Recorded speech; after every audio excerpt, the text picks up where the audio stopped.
Olá, pessoal. Nós somos os artistas que desenvolveram o projeto Fragmento de Hamlet. Foi o projeto contemplado pelo edital de teatro Aldir Blanc, promovido pela Secult Goiás, Secretaria de Cultura do Governo Federal e do Estado de Goiás. Eu sou a Ana Domitila, estamos aqui hoje com a Laís e o Gustavo. A gente desenvolveu o projeto Fragmento de Hamlet, que é uma cena, né, de um fragmento da peça Hamlet, do Shakespeare, uma adaptação. O texto da adaptação é de autoria do Hélio Frost. Ele fez a direção e a preparação de elenco de uma primeira etapa, e o projeto a gente fez uma direção colaborativa e uma reescrita, uma reformulação do texto também de maneira coletiva. Eu vou começar me apresentando e depois meus colegas vão se apresentar também individualmente. Como eu falei, eu não sei se eu já falei, mas eu sou Ana Domitila, eu sou brasiliense, mas eu morei em Goiânia durante 8 anos. Agora estou novamente de volta em Brasília. Eu sou formada em Relações Públicas pela Universidade Federal de Goiás. Tenho um mestrado em Comunicação também pela Universidade Federal de Goiás. Estava até pouco tempo fazendo a graduação de audiovisual na Universidade Estadual de Goiás, mas eu tive que interromper para fazer essa mudança. Eu trabalho com audiovisual desde 2014, final de 2013, começo de 2014. Eu já trabalhei bastante tempo com comunicação empresarial, fazendo videoclipe, empresarial e artística, né? Videoclipe, vídeo para empresa, trabalhei como social media em agência e hoje eu sou assistente de sala de roteiro para a Amazon Prime Video Brasil. Eu tenho 27 anos, eu não sei se eu falei essa informação, mas eu tenho 27 anos. E no projeto eu sou atriz, né? A gente fez, tipo, cada um fez basicamente todas as funções que podemos fazer.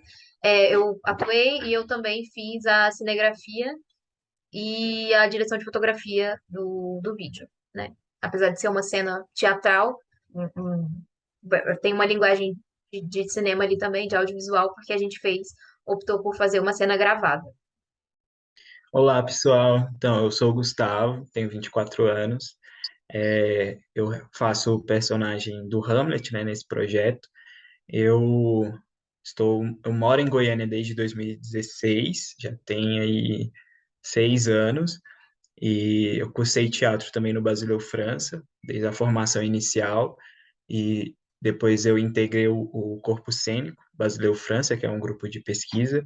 Estive neste grupo por 3 anos também, participando das produções, entre produções de filmes, vídeos e algumas peças e cenas curtas. E aí foi nesse meio do corpo cênico, né, que eu conheci também a Ana e a Laís, e estamos aqui apresentando um pouco mais dessa cena que a gente esteve junto aí. Olá, eu sou a Laís, moro aqui, nascida e criada em Goiânia, né? Desde meus 30 anos, desde sempre, na verdade, né? Tenho 30 anos, sou formada e pós-graduada em psicologia. Essa é a minha área de atuação, inclusive, né? Então, me formei em psicologia em 2014.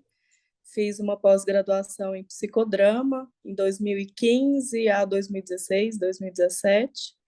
E em 2018, é, investi um tanto mais assim no teatro mesmo, propriamente dito, onde eu conheci os meninos, fazendo parte do mesmo grupo, né? Que é o grupo de pesquisa Corpo Cênico do Basileu França.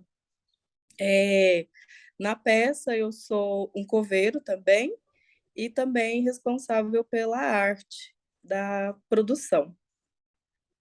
A gente, voltando um pouquinho no que o Gustavo falou, a gente se conheceu os três, né, no corpo cênico. Eu fiz FIST com o Gustavo, o finalzinho ali da FIST, que é a formação inicial em interpretação teatral, que era um curso que tinha na escola Basileu França, em Goiânia. Agora ele tem outro nome, acho que é formação inicial e continuada. Aí a gente fez uma peça juntos, que foi a conclusão do curso, né, dessa formação inicial. E aí, logo em 2019, a gente ainda estava no processo de terminar esse curso de formação inicial, a gente já ingressou no corpo cênico juntos, no edital do começo de 2019. A gente ingressou em março, e aí a gente conheceu a Laís pouco tempo depois, que ela também entrou em 2019, mas foi um pouquinho mais perto do meio do ano, né? E aí a gente fez algumas apresentações, a gente fez várias investigações sobre performance, é, no começo, e aí da metade para o final do ano de 2019, o Hélio Frois assumiu a direção do corpo cênico, e aí a gente começou a desenvolver um espetáculo que era fragmentos shakespearianos, meio que Luz Bardo, né? Fragmentos shakespearianos, e dentro desse fragmentos shakespearianos tinha um compilado de cenas de várias peças do Shakespeare, né? De vários textos. E aí a gente formou o texto do Hamlet, nós três, eu sou o coveiro 1, a Laís é o coveiro 2 e o Gustavo é o Hamlet, né? Como a gente já tinha comentado. E inicialmente assim, o corpo cênico, por mais que seja um grupo de extensão do Basileu França, e a gente era bolsista na época, a gente trabalhava com orçamento zero, assim, para as produções, né? Então a gente pensou, essa primeira preparação de elenco que o Hélio fez, essa primeira abordagem de direção que ele teve, era sempre para máscaras faciais, né, feitas assim, sem necessariamente ter uma máscara física, a máscara no nosso próprio rosto, com a nossa própria fisionomia, a gente criar essas máscaras e a gente adaptou isso para a versão audiovisual, levando isso um pouquinho mais para um extremo, para dar como a gente conseguiu esse recurso, né, que foi de extrema importância para a gente poder refinar ainda mais esse projeto, aí a gente já investiu em questões visuais mais marcadas e mais elaboradas do que no início, na primeira vez que a gente apresentou, lá em 2000, no finalzinho de 2019, né, essa cena. Aí, o processo da gente entrar na UDIR, a gente estava no meio da pandemia ainda, né? Assim, porque em 2021, assim, por mais que parece, como agora as coisas já estão muito flexíveis, não parece tanto a gente não, assim, a memória da necessidade, né, da urgência que a gente tinha em fazer esse projeto, em ser nesse formato online, gravado, ele parece não mais tão cabível, mas na época a gente, assim, não tinha nem menção de flexibilização, então a gente precisava fazer com que esse projeto pudesse ser concretizado, pudesse ser materializado de uma maneira segura para a gente e para quem estiver assistindo. Então a gente optou por essa versão gravada da cena, né? E aí a gente investiu bastante em recursos audiovisuais que ao mesmo tempo pudessem manter o máximo da linguagem teatral, para a gente não perder essa essência do teatro, que era da onde a cena estava vindo, né? As nossas expressões, as formas de colocar o texto, as formas da gente interagir em cena, elas são teatrais, o entra-sai, né? Ali a mise-en-scène da cena, ela é bastante teatral. A gente quis preservar esses elementos e não investir tanto numa versão audiovisual de uma cena, né? A gente tem realmente um registro audiovisual de uma cena teatral, a gente prezou por isso. E aí, dentro desse processo de ter a oportunidade de participar da Aldir Blanc, a gente conferiu com ele se estava tudo bem a gente fazer algumas adaptações, e aí ele deu carta branca para a gente. Nessa época, quando a gente conseguiu o recurso da Aldir, a Laís já não fazia mais parte do corpo cênico, e a gente já não ensaiava mais essa cena, esse projeto do Fragmentos de Shakespeareanos já não fazia parte digamos, da cartela de opções, de coisas que a gente estava ali montando no corpo cênico, a gente estava investindo em outras montagens nessa época. A gente estava investindo na montagem do Parênteses, que era uma outra formação, uma outra pegada, tinha mais a ver com performance, documentário e autoficção.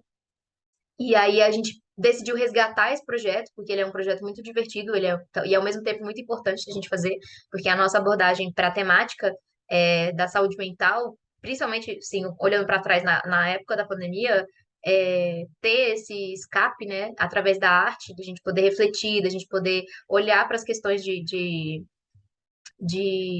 saúde mental e poder trazer isso de uma forma, uma visão crítica para isso através de uma linguagem cênica, né, de uma linguagem teatral, era muito importante e muito urgente, assim, pra gente naquele momento. E aí, quando a gente conseguiu ser contemplado pelo recurso, aí a gente decidiu que a gente ia. E aí, quando a gente foi contemplado, aí já tinha virado 2022, né? Que a gente conseguiu receber o recurso. E aí a gente já estava no período de flexibilização, então a gente conseguiu. é, Executar o projeto de uma maneira mais segura para a gente, né? A gente está todo mundo vacinado, com todo mundo já tomou a terceira, né? Dose, tá faltando só a quarta agora. Libera aí, Goiás, para nós. E aí a gente assim, se sentiu mais seguro de fazer essa gravação presencialmente. A gente passou um tempo junto, a gente fez ensaio. Então a gente voltou até essa dinâmica, claro, né, com as devidas proporções, assim, a gente ainda usava máscara, a gente ainda ficava com álcool gel ali, essa tensão ela ainda existe porque a pandemia não acabou ainda, né? A gente só está conseguindo flexibilizar as interações sociais de uma maneira mais que cabe para o presencial novamente, mas não inteiramente sem nenhuma preocupação. E aí, quando a gente observou algumas opções assim de recurso que a gente tinha, e aí, quando a gente decidiu que a gente ia manter a linguagem do teatro, mas com o olhar do audiovisual através de um vídeo, para que essa cena pudesse ser contemplada para mais pessoas, né, do que se a gente fizesse, por exemplo, no presencial, que teria um público muito específico, a gente teria que ter turnê, né? Turnê, não é turnê que chama, como que chama? Quando a gente vai levar a peça para vários lugares, eu esqueci o nome. Itinerante. A gente, assim, teria que transformar o projeto numa outra coisa que não era o que a gente podia, né, com o recurso que a gente tinha e nem com as questões de deslocamento mesmo, né, as possibilidades que a gente tinha, materiais para a gente expandir esse projeto dessa forma. E, e aí essa proposta dessa discussão aqui hoje é para a gente colocar os processos que a gente teve, né, de entendimento, como que lá do começo, no corpo cênico, que a gente tinha, nossa, gente, naquela época, as cenas, elas eram assim, outra coisa, elas eram outra coisa, a gente tinha muito mais contato físico, aí isso também a gente teve que dar uma alteradinha, porque, né, ainda temos a pandemia, então o distanciamento social, ele ainda fica assim no fundinho da nossa cabeça, né? A gente tinha outra dinâmica de ensaio, a gente tinha outra dinâmica de agenda, outra perspectiva, a gente estava em outros lugares na nossa vida. Então, partir do corpo cênico foi muito importante, porque a gente teve uma base muito sólida, né, que a gente pôde construir com o Hélio participou bastante desse processo, e aí agora a gente conseguiu criar, assim com a base pronta, praticamente tudo nos trinks, assim, a gente só refinou realmente o projeto para poder criar essa versão que a gente fez, né? Que vocês vão poder assistir aí Uhum. no YouTube. Sim. Sim, muito bom. Essa questão que a Ana falou é muito engraçado também para a gente entender como que vocês provavelmente viram essa questão da cena, né, que a gente fez hoje com mais recursos, com um pensamento um pouco mais voltado para uma proposta de figurino, uma proposta de maquiagem, né?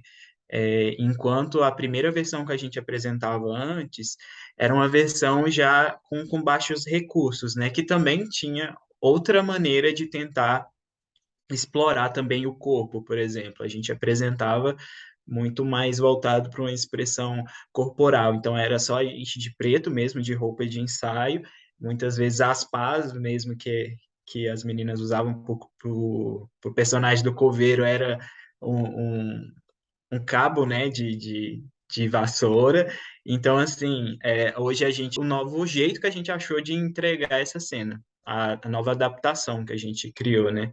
E é engraçado também a gente entender como que nesse processo da pandemia a gente viu que era muito importante também a forma de democratizar, né, tipo, o acesso à arte. E dessa forma a gente acatou mais ainda essa questão de gravar um registro audiovisual e divulgar esse registro para que possa alcançar mais pessoas também, né? E não somente, às vezes, as pessoas que estão próximas a nós aqui em Goiânia, mas que esse projeto ele possa chegar até outras pessoas de outros estados e até do mundo, né? Sim. E aí, assim, por que Hamlet, né? A gente, é, inicialmente, porque foi o que foi nos dado, né, ali, enquanto grupo, foi o que a gente pegou para fazer, para montar, mas depois a gente entendeu assim alguns aspectos do trecho em si, da peça como um todo, né, que nos mobilizou bastante, assim, e que estava inteiramente conectado ali com o contexto que a gente estava vivendo e ainda está vivendo, né? Mas mais ainda naquela época em que a gente se inscreveu, que são aspectos de saúde mental, morte e vida, né? Questões sobre a fragilidade da vida, que é tudo que o próprio Hamlet acessa, né? No trecho específico que a gente faz, que a gente passa para vocês, dá para ter umas sacadas, né, disso tudo, de alguns aspectos sobre isso, né, sobre saúde mental, sobre as relações, sobre o suicídio e sobre, principalmente, a fragilidade da vida, né? Foi o que deixou a gente bastante pensativo, assim, porque nada mais contextual, né? Falar disso no meio de uma pandemia, né? Fazer arte disso, né? Poder trazer essa fragilidade, os questionamentos sobre a vida, né? Sobre luto, morte, no meio de um contexto em que muitas vidas foram, né? Se foram, muitas pessoas se foram, né? Muitas pessoas perderam seus parentes, pessoas queridas, e muita gente ainda vivendo o luto, né? Então, é muito de tudo isso que a cena nos traz, nos mobiliza. E entre esse início e o fim da vida, que é o destino de todos nós, né? Todos nós iremos nos tornar pó, né? Vamos transformar em pó. O que que fazemos nesse meio termo aí, nesse, né, na intercalação aí entre, não sei se essa palavra existe, mas no meio entre o começo e o fim da vida, como é que a gente pode aproveitar, né? O que que a gente está fazendo com tudo isso? Por enquanto a gente está fazendo arte, né? E é legal também a gente pensar na abordagem para esses tópicos, né? Porque são tópicos muito pesados, são questões muito fortes, assim. O próprio texto do Hamlet em si é muito forte, né? Todas as obras do Shakespeare, mas assim, o texto do Hamlet em específico, para fazer esse recorte, é muito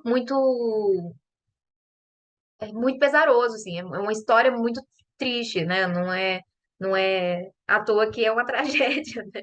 Então, mas a pegada que a gente escolhe, que a gente conseguiu, a partir do texto adaptado do Hélio, colocar para essa cena específica, né? E expandindo para toda a história do Hamlet, esse contraste de dois coveiros completamente debochados, assim, são duas pessoas que estão enterrando alguém e estão literalmente debochando, fazendo piada, sabe, enquanto do que levou aquela pessoa a fazer aquilo e que tipo de moralismo é esse que existe quando a gente olha para uma pessoa que tira a própria vida, assim, uma ignorância completa com relação à saúde mental, a questões da intimidade da pessoa, né? Do estado mental que a pessoa chega para poder fazer uma coisa dessa. É tudo ignorado por um moralismo cristão muito, muito calcado na questão cristã. E aí, o contraponto do Hamlet, que ao invés de olhar para aquilo com um deboche, com uma pompa, apesar de ser um príncipe, né, e ter toda uma questão, uma arrogância por ser essa pessoa, né, que é de uma realeza, vem desse lugar de realeza. Apesar disso, o Hamlet ele tem uma humildade para enxergar a fragilidade da vida e refletir sobre ela a partir daquele encontro com essas pessoas completamente debochadas e sem noção, assim, né? Para colocar de um termo bem simples, sem noção, para abordar esse tópico. Então, é muito interessante também observar a curva dramática da cena, que ela começa uma comédia muito escrachada, ela passa por um momento ali de drama muito leve, assim, mas ainda é uma dramédia, sabe? Assim, quando um coveiro desafia o outro com uma charada, e aí entra o Hamlet, e aí tem uma outra dinâmica, que é um embate entre duas forças que são quase equivalentes, que é o deboche do coveiro com o deboche do Hamlet, que ele é tão debochado quanto ele é da aristocracia. O que que um coveiro tem para dizer para ele que ele não vai rebater, né? Ninguém está acima dele. E aí, quando ele encontra com o crânio do Yorick, que foi uma pessoa assim fundamental na vida dele, fez muita. E assim, tem toda uma dinâmica também de deboche, que o coveiro fala que o Hamlet é louco, que ele não é ninguém, assim, diminui o Hamlet, né, na frente do próprio, porque ele não é reconhecido pelos coveiros. Um dos coveiros reconhece, mas ele é, como é que fala? Ele é ignorado pelo primeiro, né? E aí esse primeiro tem essa interação com o Hamlet sem necessariamente ter essa consciência de quem ele é até o final, quando chega o segundo coveiro. E aí, quando o Hamlet se anuncia Hamlet, ele encontra o Yorick ali, né? Ele fala, olá, querido Hamlet, ou querido Yorick, sou eu, Hamlet. E o coveiro fica, meu Deus, eu tava tirando onda com o Hamlet, na cara dele, assim. Então, tem essa questão também do moralismo cristão e dessa falsidade também, né? Que tá atrelada com o moralismo, porque o moralismo nada mais é do que uma visão de mundo que tenta se aplicar a outras pessoas, né? Você querer impor a sua visão de mundo a outras pessoas. Isso é a base do moralismo. Então, quando o Hamlet começa a refletir sobre essas questões de uma maneira mais poética, né? E aí a gente tem um contraponto com o começo da cena, que é um deboche completo, total, assim, uma falta de respeito realmente com aquela pessoa, né, aquele corpo ali sem vida e com a vida que aquele corpo tinha antes disso. Tanto que o coveiro fala, não é ninguém, é alguém que foi mulher. Que aquele coveiro está enterrando não é nenhuma pessoa, é só um corpo, né, desprovido de qualquer tipo de personalidade, de histórico, portanto, que não merece respeito, né, só por ser um corpo ali. Então, tem essas dinâmicas na cena, e isso, quando a gente foi pensar o projeto, foi muito latente. A gente vê essa diferença, assim, de perspectiva justamente sobre essa questão de saúde mental, sobre a questão da morte e o luto, porque também não tem o desrespeito àquele corpo, né? Ele também é um desrespeito ao luto das pessoas. Porque, no caso, nessa cena específica, eles estão enterrando a própria Ofélia, né? Então, tem todas essas questões que são atravessadas por essa nuance de comédia e drama, e poesia e deboche. Então, eu acho essa cena muito, muito dinâmica. E aí, assim, mais uma vez, né, o quanto isso casa, assim, com o que a gente viveu, né, assim, de uma certa forma e talvez bem escrachadamente, um descaso com a morte mesmo, né?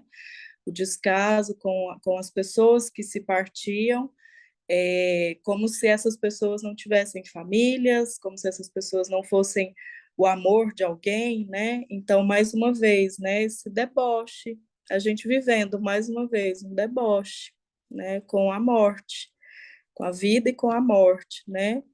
E aí, só para pontuar, assim, trazendo isso, né, a gente quis marcar bastante, assim, as máscaras, né? Então, a partir ali da arte, né, talvez das roupas, dos gestos corporais, mas bem menos marcado, como foi o início, a gente marcando isso através da arte mesmo, da maquiagem, né, através ali do que a gente foi criando de maquiagem, trazendo bastante essas expressões assim maximizadas, né, da melancolia, mas também da sátira e enfim.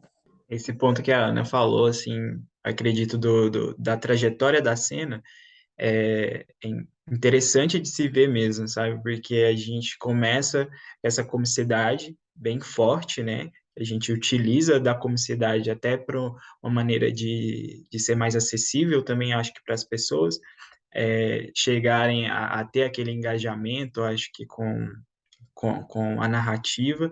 A gente tenta usar dessa comicidade para chegar nesse objetivo. E, ao mesmo tempo, é um assunto tão pesado, né? É um assunto que fala sobre morte, sobre suicídio, no caso do suposto suicídio da Ofélia, né? Da personagem ali que eles estavam cavando aquela, aquela cova. E, nesse meio termo, vai passando, né? Até que tem a chegada do Hamlet, que aí vem esse lugar justamente mais um pouco tem uma troca, mas a comédia ali ela já vai num período um pouco de transição para chegar num drama mais profundo no final, né?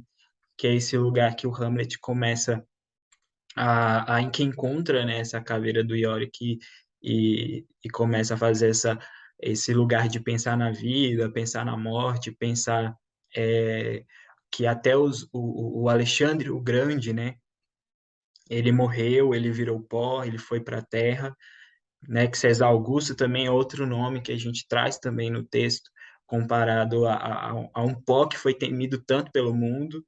Então a gente vê muito essa questão daquela frase, até aquela frase clássica, né, que no nosso texto a gente não usou, mas usou de outra forma, adaptada no caso de ser ou não ser, eis a questão, né, e aqui a gente traz isso, de é, como que é o nosso ser hoje, né? A gente tem uma existência de vida e essa vida, o que que ela vai virar depois? Ela vai virar um pó, mas um pó que pode tapar um buraco de um barril, por exemplo, sabe? Para onde a gente vai também, é outros lugares que a gente pode ter de acesso, né? Essas transformações que acontecem. Então, assim, partir desse lugar para entender um pouco mais essa dinâmica da vida, né? E entender também como que é o nosso papel aqui hoje, né? Tipo, o nosso, enquanto artistas, por exemplo, de Goiânia, como pessoa que é simpatizante da arte, que gosta de consumir esse tipo de conteúdo também, como que a gente está vivendo, o que que a gente está sentindo, né? Quais são as nossas experiências, né? Com relação ao que a gente vê, com relação ao que a gente vive, e essas sensações que a gente tem que é tão importante, né? E às vezes a gente deixa passar em meio à vida, né? As coisas só vão passando. Então, assim, é um texto que dá muito pano para manga para a gente refletir e falar sobre.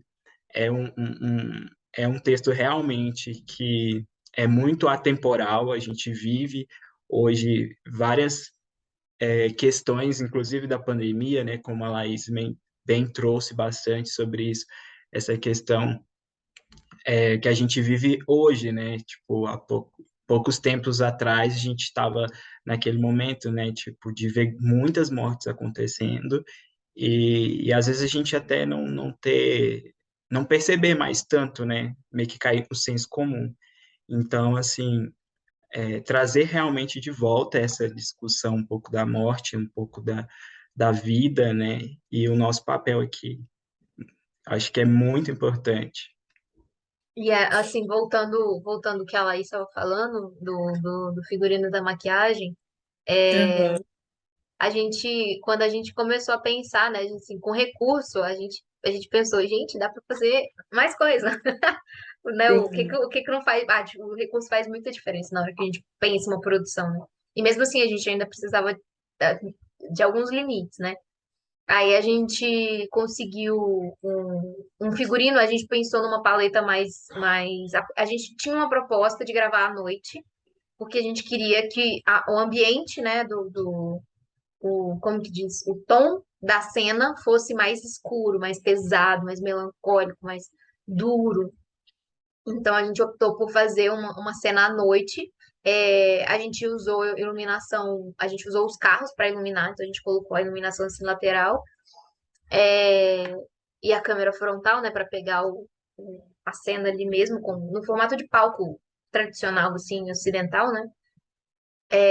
E aí os figurinos, a gente pensou em como que a gente coloca coveiros com as suas personalidades e um príncipe, sem que a gente, assim, sem necessariamente a gente usar uma estética que a gente usaria para um palco, porque a gente não estava num palco, né? Então a gente fez vários testes, a gente foi até o Basileu, a gente experimentou vários figurinos que eles têm na coleção de figurinos, né, da escola. E aí a gente, assim, experimentou desde o mais teatral, aquela roupa de príncipe clássico, assim, que a gente, quando pensa no príncipe, imagina aquela roupa estruturada, até uma roupa, assim, completamente surtada, pedaços de coisas que não fazem sentido, assim, quando você olha para uma primeira vez, um negócio bem abstrato. E aí a gente acabou por um meio termo, assim, a gente escolheu tons que conversavam entre si. Então, o Hamlet, ele tem uma roupa mais pomposa, né? Ele tem aquela capa roxa que acompanha para dar uma pompa, mas também nem tanto, para também ter esse contraste do coveiro não perceber como que o coveiro não percebeu, né? Que se tratava de um príncipe, porque a roupa é muito diferente. E aí a gente optou também pelos coveiros não serem necessariamente uma figura masculina, assim, porque os coveiros, eles são coveiros no masculino no texto, né? Mas quando você assiste, não necessariamente você lê, são pessoas, são duas pessoas ali, né? Você pode ler como duas mulheres, você pode ler como duas pessoas. Não, a gente não definiu exatamente um gênero para esses coveiros, apesar de no texto estar no masculino.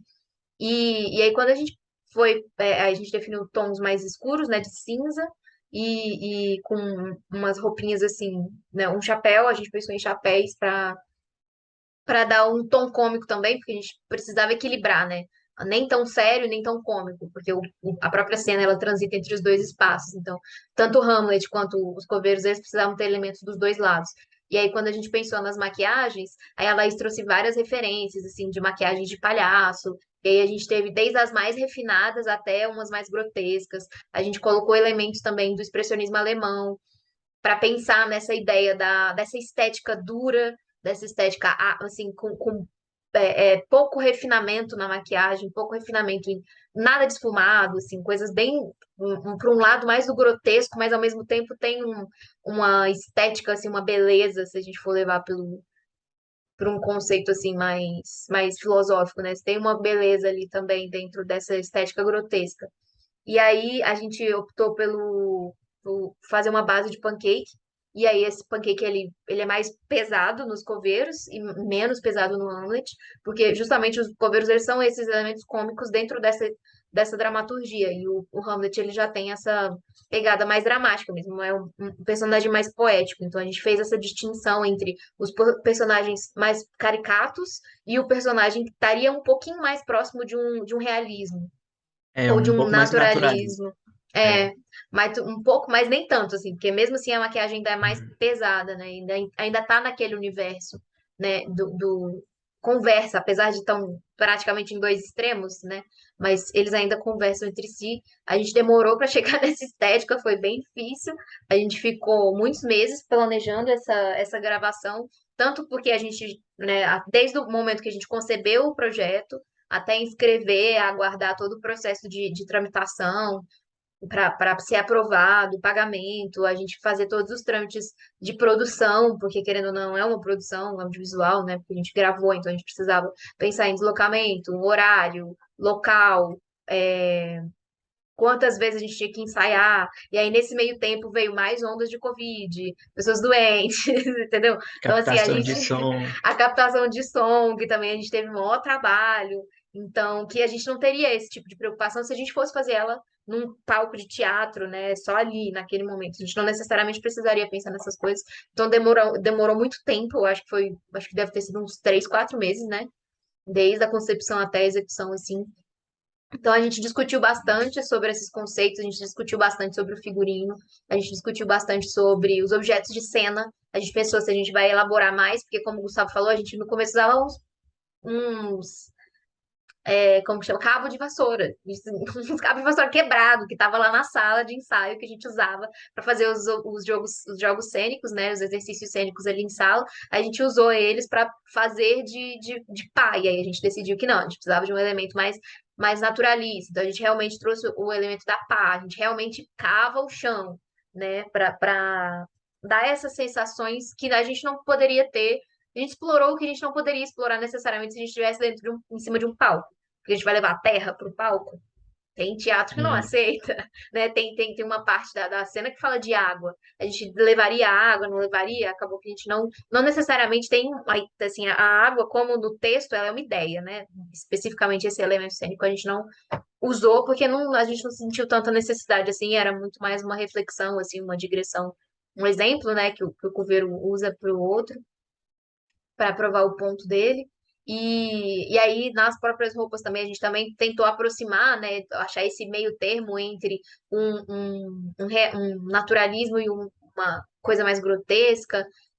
As linhas, a gente pensou também em como usar as linhas, e aí eu acho que seria interessante vocês falarem também como que cada um adaptou as máscaras, né, para que a gente fazia antes com anatomicamente, né, com os nossos próprios músculos da face e do corpo, como que a gente adaptou isso para as linhas da maquiagem, como que a gente aproveitou por exemplo, no meu caso, o meu coveiro ele é bem mais debochado, assim, bem mais satírico. Então, algumas das referências foi o rosto do It, que tem aquele sorriso que sobe, assim, né? Porque o meu coveiro ele ficava o tempo todo rindo de tão debochado que ele é, tudo pra ele é deboche.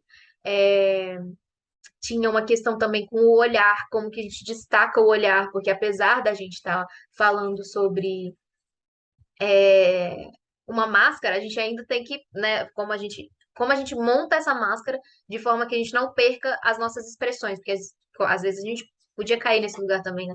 E aí eu cobria assim a sobrancelha, então meu coveiro ele não tem sobrancelha, apesar. E aí a gente eu pensei assim, em linhas que colocassem esse rosto com mais pontas, né, para dar esse ar mais vilanesco, o contraste com o outro coveiro que já tinha umas curvas, né, na maquiagem. Então, a gente foi mesclando, assim, e aí foi interessante porque a gente fez junto, né, mais ou menos ao mesmo tempo, assim, e aí a gente ficava, aí eu olhava, assim, um pra cara do outro e falava, não, peraí, aí ajustava, aí, não, pera, agora eu vou ajustar o meu, aí ficava, assim, trocando, até dicas, assim, no momento, não, eu acho que para que tem um momento que você fala assim, que dá para você fazer esse ajuste, que nessa hora vai fazer sentido. Então, eu acho muito interessante a gente pensar como que o texto ajudou a gente a pensar na visualidade, né? Também. E aí, fala aí, gente, como é que foi para vocês? Sim, sim. O texto ajudou bastante mesmo. E com relação ao meu personagem, tipo, é, de certa forma eu tinha que ter uma maquiagem um pouco menos carregada, talvez, né, para ficar um pouco mais próximo do naturalismo.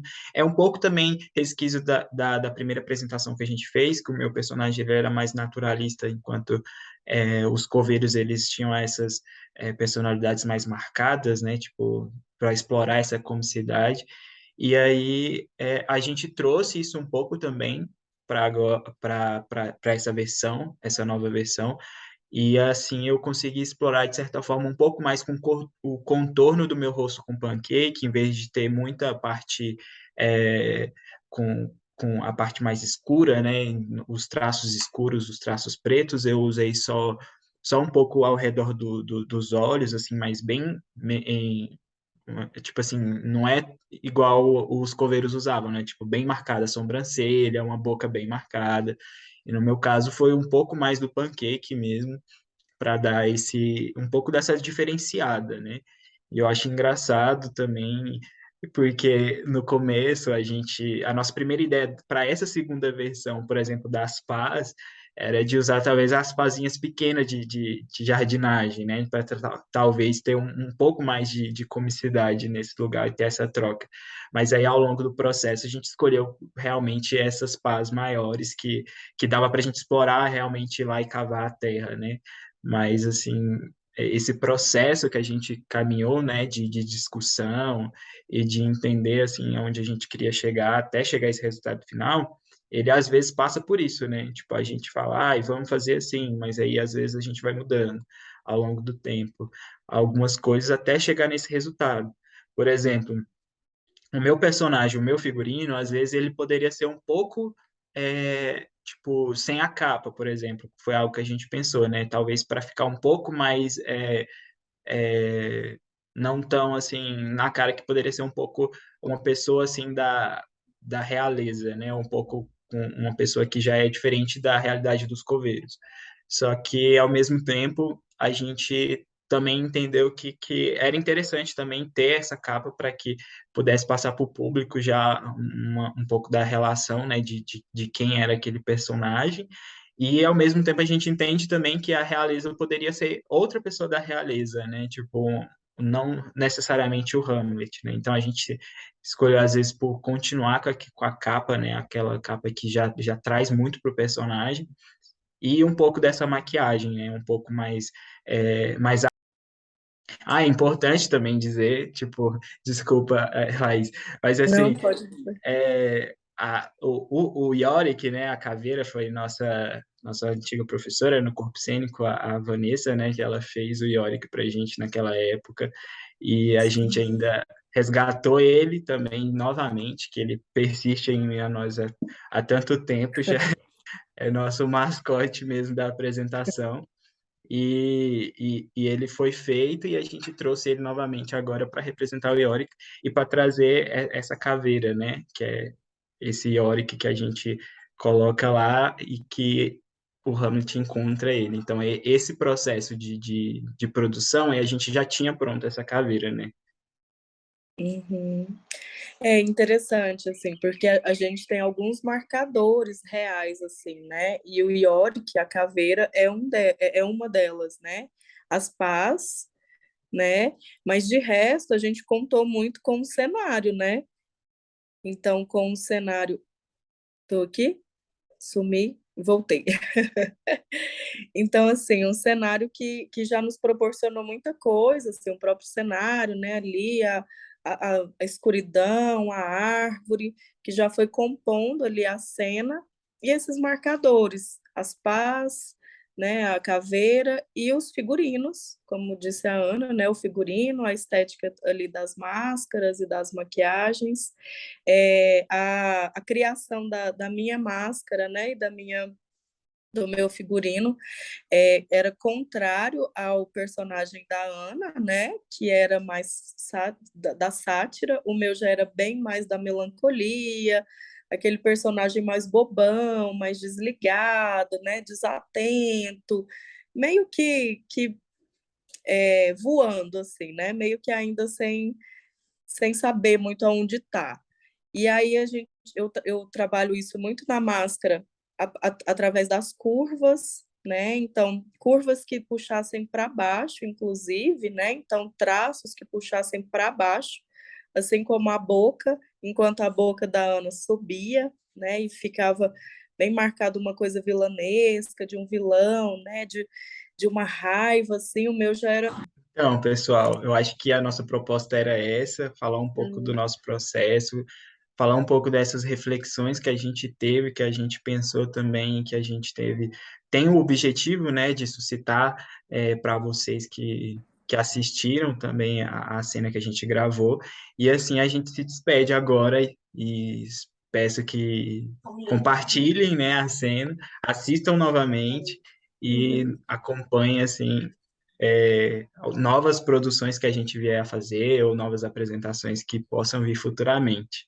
Uhum. Muito obrigado, gente. Até mais. Espero que tenham gostado, espero que tenham refletido, que tenham chegado até vocês aí todas essas reflexões. E é isso. A gente gostou bastante de fazer o projeto. Espero que vocês também. Sim.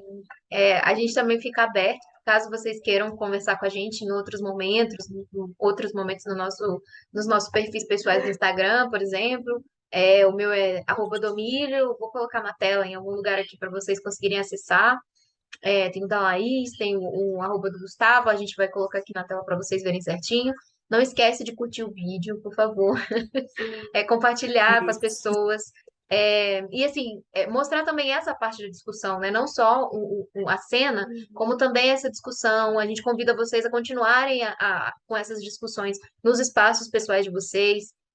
Leiam Hamlet, coloquem isso, se vocês fazem cursos de teatro, levem essas reflexões para dentro das salas de ensaio. E sempre, assim, a gente sempre propõe que vocês produzam, né? Não fiquem com medo de produzir, com receio de produzir. Como vocês puderam perceber pelo que a gente falou aqui hoje, a gente está junto desde lá de 2019, a gente passou pela pandemia, muitos perrengues, a gente não necessariamente se manteve junto no grupo, né, no corpo cênico até o final, assim, da participação de todo mundo. Eu já não faço mais parte, né? Mas eu saí agora no começo do mês do corpo cênico. Então, a gente manter também uma proposta não só de reflexão sobre a obra, mas também sobre o fazer artístico, assim. Se empenhem, coloquem o coração de vocês no que vocês vão fazer e não tenham medo de arriscar, assim, né? E vamos lutar para que a gente tenha cada vez mais recurso para a gente conseguir fazer esses refinamentos nas nossas ideias, né? Uma coisa que a gente, se vocês entrarem no perfil do Instagram do Corpo Cênico, vocês vão ver as fotos da primeira apresentação que a gente fez, assim, foi muito simples, sabe? Foi muito guerrilha. Pra gente ver o que a gente fez hoje, dá um quentinho no coração, e tudo isso foi graças ao apoio da Aldir Blanc, né? Sem isso a gente não teria conseguido chegar até aqui. Então, eu também agradeço muito a participação de todo mundo, espero que vocês tenham gostado, e é isso. A gente agradece também, né, o Hélio, né, que é quem adaptou o texto que a gente usou, e também a gente agradece a Vanessa, né, que contribuiu com o Yorick desde da primeira apresentação, e todos vocês que assistiram, e a Secult também e a Lei Aldir Blanc, né, que nos possibilitou ter recursos Uhum. para produzir novamente essa cena. Isso mesmo, Obrigado, gente. gente. Tchau, tchau. Tchau.